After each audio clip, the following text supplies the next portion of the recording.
ദേവികുളത്തെ തെരഞ്ഞെടുപ്പ് തോൽവിയിൽ സിപിഎമ്മിനെതിരെ പരസ്യ വിമർശനവുമായി സിപിഐ. പരാജയം സിപിഐക്ക് മേൽ അടിച്ചേൽപ്പിക്കാനാണ് സിപിഎം ശ്രമിക്കുന്നത്. ബിജെപി സ്ഥാനാർത്ഥിയായിരുന്ന എസ് രാജേന്ദ്രന് വേണ്ടി ഒരു വിഭാഗം പ്രവർത്തകർ പ്രവർത്തിച്ചുവെന്നും സിപിഐ ദേവികുളം മണ്ഡലം സെക്രട്ടറി എ ഡി ചന്ദ്രപാൽ ആരോപിച്ചു. ദേവികുളം മണ്ഡലത്തിൽ സിപിഎമ്മിന്റെ സ്ഥാനാർത്ഥി തോറ്റതിന് സിപിഐ ആണെന്ന് പറയുന്നതിൽ യാതൊരു വിധത്തിലുള്ള വസ്തുതകളില്ല കാര്യത്തിൽ. അതിന് സിപിഎം തന്നെയാണ് ഉത്തരവാദി എന്നാണ് ഞങ്ങൾക്ക് പറയാനുള്ള കാര്യത്തിൽ. സിപിഎമ്മിന്റെ പ്രധാനപ്പെട്ട ആളുകൾ, പ്രധാനപ്പെട്ട നേതാക്കന്മാർ സഹിതം മുൻ MLA എസ് രാജേന്ദ്രനെ പരോക്ഷമായിട്ട് പിന്തുണച്ചിട്ടുണ്ട് കാര്യത്തിൽ. സിപിഎമ്മിന്റെ സംഘടനാ പ്രവർത്തനത്തിൽ ഉണ്ടായ പിഴവുകളും കഴിഞ്ഞ കാലങ്ങളിൽ അവരുടെ സംഘടനയ്ക്കുള്ളിൽ ഉണ്ടായ പ്രശ്നങ്ങളെല്ലാം വെച്ചുകൊണ്ട് രാജേന്ദ്രനെ പിന്തുണയ്ക്കുക എന്നൊരു ലക്ഷ്യം ചില ആളുകൾക്ക് ഉണ്ടായിരുന്നു.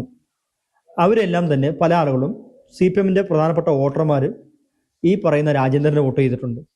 ഒരു ഘട്ടത്തിൽ അഡ്വക്കേറ്റ് എ രാജ ജയിക്കുമെന്ന് ഉറപ്പായപ്പോൾ BJPയുടെ സ്ഥാനാർത്ഥി കോൺഗ്രസിന് വോട്ട് ചെയ്യാൻ പറഞ്ഞ ഒരു സാഹചര്യം കൂടി ഉണ്ടായിട്ടുണ്ട്.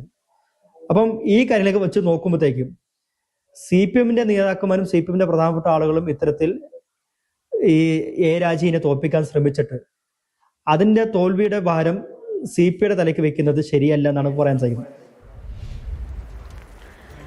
വിവരങ്ങളുമായി ജെയിനസ് രാജു ചേരുന്നുണ്ട്. ജെയിൻ, ഇടതുകോട്ടകളൊക്കെ തകർക്കപ്പെട്ട കൂട്ടത്തിൽ പെടുത്തുന്നതായിരുന്നു ഈ ദേവികുളം, പെടുത്താൻ പറ്റുന്നതാണ് ഈ ദേവികുളം മണ്ഡലവും എന്ന് പറയുന്നത്.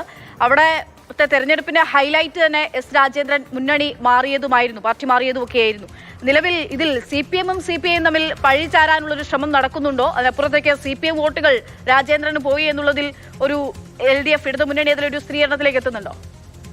അതൊരു രാഷ്ട്രീയ ആരോപണം മാത്രമാണ് അക്ഷയ. കാരണം കഴിഞ്ഞ ദിവസം CPMന്റെ ഒരു തെരഞ്ഞെടുപ്പ് അവലോകന യോഗം ചേർന്നിരുന്നു. ആ യോഗത്തിലെ ഒരു വിലയിരുത്തൽ എന്ന് പറയുന്നത് റവന്യൂ മന്ത്രി കെ രാജന്റെ ഭാഗത്തുനിന്നുണ്ടായ പ്രശ്നങ്ങളാണ്, അല്ലെങ്കിൽ ഇടുക്കിയിലെ ഭൂപ്രശ്നവുമായി ബന്ധപ്പെട്ട് റവന്യൂ മന്ത്രി വരുത്തിയ വീഴ്ചയാണ് ഈ പ്രതിസന്ധിക്ക് കാരണം എന്നുള്ള ഒരു നിഗമനത്തിലേക്കാണ് CPM എത്തിയിരിക്കുന്നത്. അതിന്റെ മറുപടിയായിട്ടാണ് ഇപ്പോൾ CPIയുടെ മണ്ഡലം സെക്രട്ടറി കെ ചന്ദ്രപാൽ രംഗത്തെത്തിയിരിക്കുന്നത്.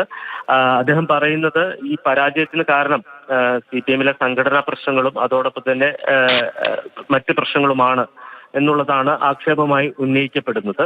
നമുക്കറിയാം, ദേവികുളത്ത് സംഘടനാ പ്രശ്നങ്ങൾ നിലനിൽക്കുന്നുണ്ട്. എസ് രാജേന്ദ്രൻ പാർട്ടി വിട്ടതുമായി ബന്ധപ്പെട്ട പ്രശ്നങ്ങളുണ്ട്. കൂടാതെ പാർട്ടി നേതാക്കളുമായി ബന്ധപ്പെട്ട ചില ആരോപണങ്ങൾ, അഴിമതി ആരോപണങ്ങൾ അടക്കം ഉയർന്നു വന്നിരിക്കുന്നു. അപ്പോൾ അതെല്ലാം ചൂണ്ടിക്കാട്ടിക്കൊണ്ട് പ്രതിരോധിക്കാനാണ് CPI ശ്രമിക്കുന്നത്. ഇതിപ്പോൾ പ്രാദേശികമായിട്ടുള്ള ഘടകങ്ങളുടെ ഒരു നിലപാടാണ്. ജില്ലാ നേതൃത്വങ്ങളുടെ നിലപാട് എന്താണ് എന്ന കാര്യം വ്യക്തമല്ല. അവർ ഇതേ നിലപാട് തന്നെയാണോ സ്വീകരിക്കുന്നത് എന്ന് കൂടി അറിയേണ്ടതുണ്ട്. എന്തായാലും ഇരു പാർട്ടികളും തമ്മിൽ ഏറെ നാളായി ചില പ്രശ്നങ്ങൾ, അസ്വാരസ്യങ്ങൾ നിലനിൽക്കുന്ന ഒരു മേഖല കൂടിയാണ് ഈ ദേവികുളം എന്ന് പറയുന്നത്. CPIMനെ പോലെ തന്നെ CPIയും അവിടെ പ്രബല ശക്തിയാണ്. അതുകൊണ്ട് തന്നെ ഇരു പാർട്ടികളും ശക്തമായി ഏറ്റുമുട്ടുകയും വാഗ്വാദങ്ങൾ നടത്തുകയും ചെയ്യുന്ന ഒരു മേഖല കൂടിയാണ് ഈ മൂന്നാർ ഉൾപ്പെടുന്ന ദേവികുളം മണ്ഡലം, ദേവികുളം നിയമസഭാ മണ്ഡലം എന്ന് പറയുന്നത്. അതിന്റെ ഭാഗമായിട്ടുള്ള രാഷ്ട്രീയ ആരോപണങ്ങൾ മാത്രമായിട്ടാണ് ഇതിനെ കാണാൻ കഴിയുക. ജില്ലാ നേതൃത്വങ്ങൾക്ക് ഈ നിലപാട്. ശരി ജെയിൻ, എന്തായാലും നിലവിൽ രാഷ്ട്രീയ ആരോപണങ്ങൾ ദേവികുളത്തെ തോൽവിയുമായി ബന്ധപ്പെട്ടുകൊണ്ട് ഇടതുമുന്നണിയിൽ CPMും CPIക്ക് തമ്മിൽ ഉണ്ടാകുന്നു എന്നുള്ളതാണ്. ഇനിയുള്ള വാർത്താ ദിനങ്ങളിൽ വാർത്തയ്ക്കപ്പുറം ദിനങ്ങളൊക്കെ തൂക്കാൻ പോകുന്നത് കാൽപന്തുകളായിരിക്കും.